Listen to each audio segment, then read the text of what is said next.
وقفة معايا. شهر رمضان الذي أنزل فيه القرآن هدى للناس وبينات من الهدى والفرقان، فمن شهد منكم الشهر فليصم، ومن كان مريضا أو على سفر فعدة من أيام أخر إلى نهاية الآية.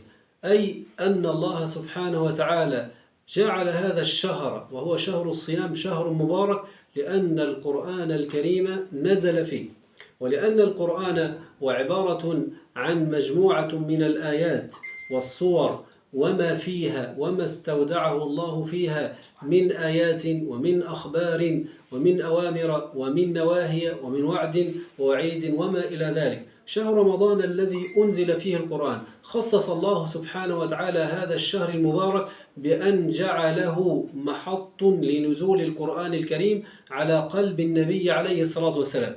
وإذا كان الله يتكلم في هذا الشهر عن القرآن، إذن فالقرآن لابد أن يكون له مكانة عندنا في قلوبنا وعلى ألسنتنا وعلى جوارحنا. ونبينا عليه الصلاة والسلام كان يدارسه جبريل القرآن في كل عام مرة، وفي العام الذي توفي فيه عليه الصلاة والسلام دارسه جبريل القرآن مرتان. وسلفنا الصالح رضوان الله عليهم لأنهم يعلمون أن القرآن عظيم وأن هذا الشهر عظيم والقرآن نزل في هذا الشهر، فكانوا يختمون القرآن في كل 3 ليال، يقرؤون القرآن فيختمونه في 3 ليال في رمضان. وإذا جاء العشر الأواخر من رمضان كانوا يقرؤون القرآن يختمونه قراءة في